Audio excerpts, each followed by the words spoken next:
What if the show that made you laugh for years was hiding secrets that would leave you speechless? The Golden Girls may have seemed like the perfect blend of humor, heart, and friendship. But behind the scenes, producers kept a few things tightly under wraps. From cast shakeups that almost happened, to shocking decisions made off camera, and personal stories that never made it to air. There's a lot fans were never told. Stay with us till the end, because the truth behind one of TV's most iconic shows might just surprise you. The show brought old friends back together. Here's something pretty cool that most fans don't know. The main actresses on The Golden Girls weren't exactly strangers when they started working together.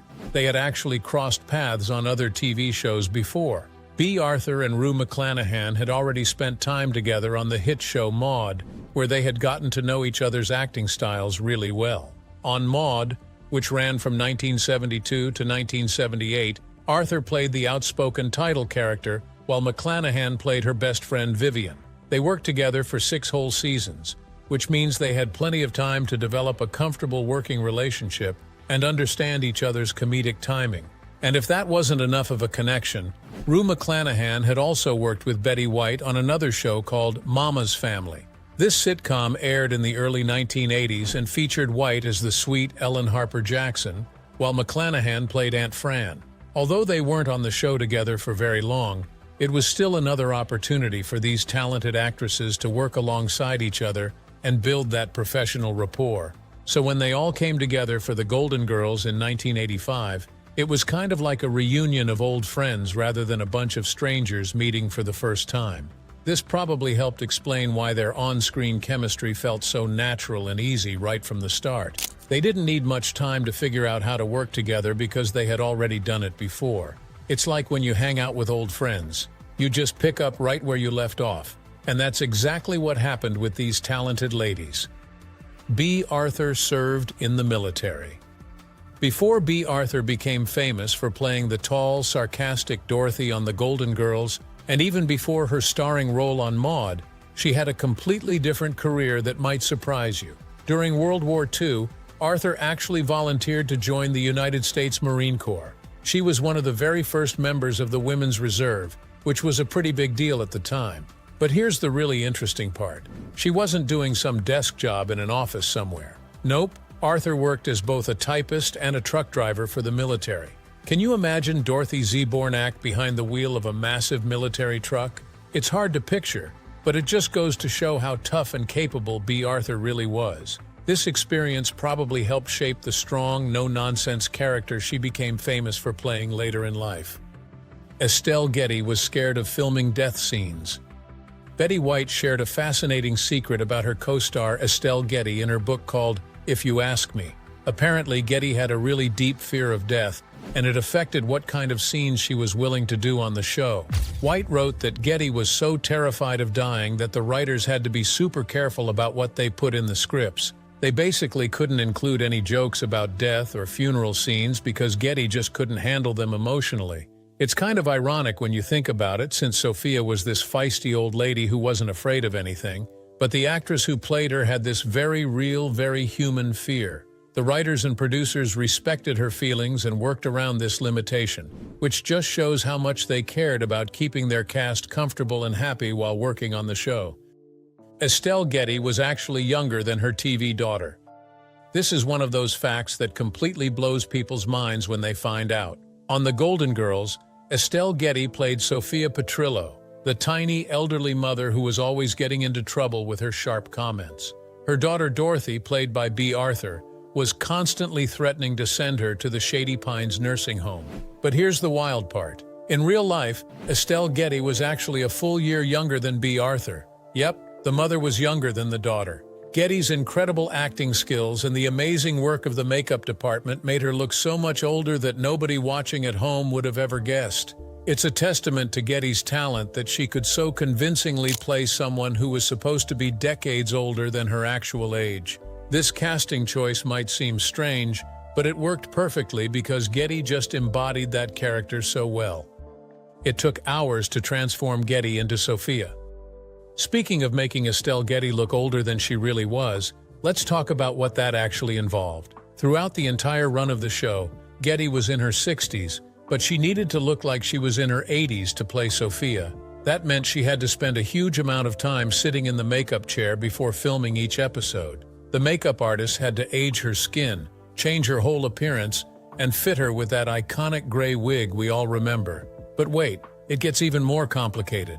Supposedly, Getty got a facelift between the first and second seasons of the show. This meant the makeup department had to work even harder and spend even more time making her look older, since her face was now fresher and younger looking. There were some special flashback episodes where viewers got to see Getty without all that aging makeup and without her famous wig, and she looked completely different, much younger and more vibrant than the Sophia character everyone knew and loved. Sophia was only supposed to pop in sometimes. When the creative team first came up with the idea for the Golden Girls, they had a very different plan for Sophia's character. Originally, she was supposed to be what TV people call a recurring guest star, meaning she would only show up every now and then for special episodes. The idea was that Sophia would be Dorothy's sassy mother, who would visit occasionally, maybe drop some wisdom or sarcasm, and then leave again. But the producers totally underestimated how much audiences would fall in love with Estelle Getty and her character. When they tested the pilot episode with preview audiences, Sophia was such a huge hit that the producers quickly realized they'd made a mistake. According to Screen Rant, the character tested so strongly with viewers that they immediately changed their plans and made Sophia a full-time regular character. Thank goodness they did, because honestly, it's hard to imagine the Golden Girls without Sophia's one-liners and her purse full of condoms. Betty White almost played a completely different character. Hold on to your cheesecake, because this next fact is absolutely mind-blowing. At a special event at the Paley Center back in 2006, Betty White dropped a bomb that shocked Golden Girls fans everywhere. She revealed that the original plan was for her to play Blanche Devereaux. Yes, the sultry Southern belle who was always talking about her romantic adventures. Meanwhile, Rue McClanahan was supposed to play Rose Nyland, the sweet, naive girl from Minnesota. Can you even imagine how different the show would have been? Instead of Betty White telling those long, rambling stories about St. Olaf, it would have been Rue McClanahan. And instead of Rue McClanahan strutting around in satin nightgowns and inviting handsome men onto the lanai, it would have been Betty White doing all of that. Somewhere along the way, the producers decided to switch things up, and it turned out to be the perfect choice. Both actresses ended up playing the roles they were meant to play, and we got the iconic characters we all know and love. Estelle Getty got really nervous on filming days. While Sophia Petrillo was famous for being bold, confident, and never afraid to say exactly what she thought, the actress who played her struggled with something very different: serious stage fright. Rue McClanahan talked about this in an interview with the archive of the Academy of Television Arts and Sciences. She explained that Getty was actually a totally different person depending on what day of the week it was. During rehearsals and prep days, Getty was apparently relaxed and fun to be around.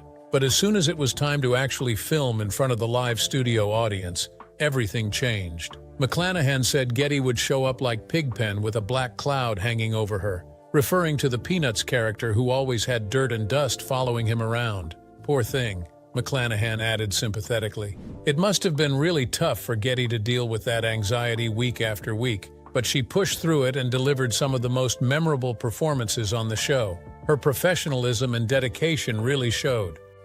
A Broadway star almost played Dorothy instead. Before Bea Arthur landed the role of Dorothy Z. Bornak, another legendary actress auditioned for the part, Elaine Stritch, who was already famous for her work on Broadway and had won both Tony and Emmy Awards. Stritch later talked about her audition, and she didn't hold back. She admitted that she totally messed it up. "It was a damn good script," Stritch said, recognizing that the Golden Girls was something special. Then she described exactly what she had lost by blowing her audition.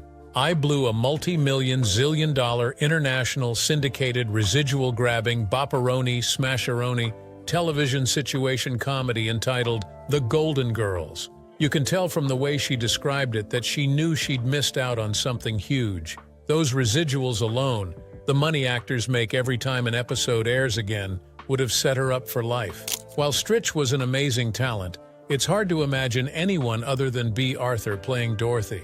Sometimes things just work out the way they're supposed to. Rue McClanahan got to keep all of Blanche's fabulous clothes. Blanche Devereaux had some seriously amazing outfits on The Golden Girls. She was always wearing gorgeous satin nightgowns, loungewear, and those big shoulder-padded power blazers that were so popular in the 1980s. Her wardrobe was a huge part of her character. It showed that she was confident, glamorous, and not afraid to dress to impress. Well, Rue McClanahan loved those clothes just as much as fans did. In fact, she loved them so much that she actually put a special clause in her contract that said she got to keep all of Blanche's outfits after filming. That's right. Every single piece of clothing her character wore became part of McClanahan's personal wardrobe. She ended up with so many clothes that she had to get creative about where to store them all. She actually converted an entire kitchen in her New York City apartment into a giant closet just to house her expanded wardrobe collection. Talk about a great job perk. Most of us just get free coffee or a discount on lunch, but McClanahan got a whole new wardrobe. The cast performed for British royalty. The Golden Girls became so popular that it didn't just have fans in America, it had fans all around the world, including some very famous ones. One of the show's biggest fans was the Queen Mother of England, Elizabeth herself. She loved the show so much that she actually invited the entire cast to come to London and perform a live version of a Golden Girls script for the British royal family at Buckingham Palace. How cool is that? Betty White talked about this incredible experience during a Reddit Q&A session in 2014.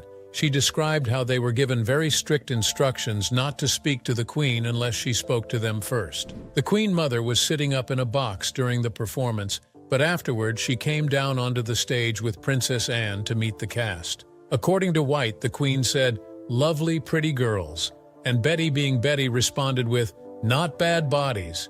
Instead of being offended, the Queen laughed and agreed, saying, "Oh no, not bad bodies." It's such a great story about how the Golden Girls brought people together across cultures and even impressed royalty.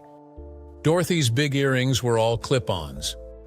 One of Dorothy's most recognizable style choices was her collection of large, bold statement earrings. She wore them in almost every episode, and they became part of her signature look. Those earrings helped define her character. They showed she was confident and wasn't afraid to stand out. But here's something most fans never knew.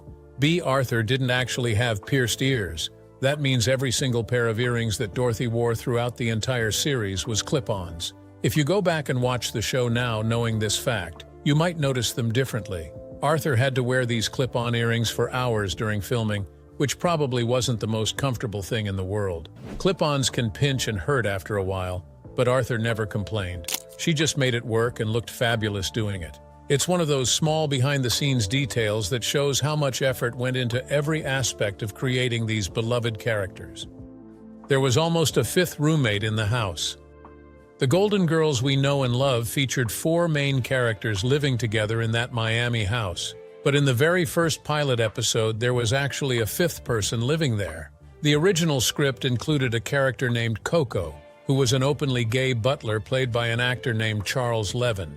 Coco appeared in the pilot episode, helping out around the house and interacting with the ladies. But when the show was picked up as a full series, the producers made the decision to cut Coco completely. According to reports, they didn't want to take attention away from the 4 main women and their dynamic together. They felt that having another regular character in the house might dilute what made the show special, which was the relationship between these 4 very different women. While it might have been interesting to see how a 5th character would have worked, the producers were probably right. The chemistry between Blanche, Rose, Dorothy, and Sophia was so perfect that adding anyone else might have messed it up. Betty White and Rue McClanahan were real-life friends too. One of the reasons the Golden Girls felt so genuine and warm was because some of that friendship was real. Betty White and Rue McClanahan didn't just pretend to be friends on camera, they actually enjoyed spending time together off-screen too. McClanahan once revealed that she and White were both huge fans of word games, and they would play them together every single day while working on the show. "We had games going all the time off camera," McClanahan explained, whether they were waiting between scenes, sitting in the makeup chair, or just hanging out during breaks. These two would be playing word games together. It's such a sweet image. 2 talented actresses who genuinely enjoyed each other's company and found fun ways to pass the time together. This real friendship probably helped make their on-screen interactions feel more authentic. When Rose and Blanche were having a moment together on the show, viewers could sense that real warmth and connection, and that's because it actually existed between the actresses playing them. Estelle Getty drew the line at certain jokes. Sophia Petrillo was known for her sharp tongue and willingness to make fun of just about anyone or anything. She never seemed to hold back, and that's what made her so funny. But in real life, Estelle Getty was actually very thoughtful and careful about the kinds of jokes she was willing to tell. In an interview, Getty explained her philosophy. "I have a thing about gratuitous pain." She went on to clarify what she meant by that. She refused to make fun of people for things they couldn't control or change about themselves. "Why would you make fun of somebody who's fat or who's cross-eyed or who's bald?"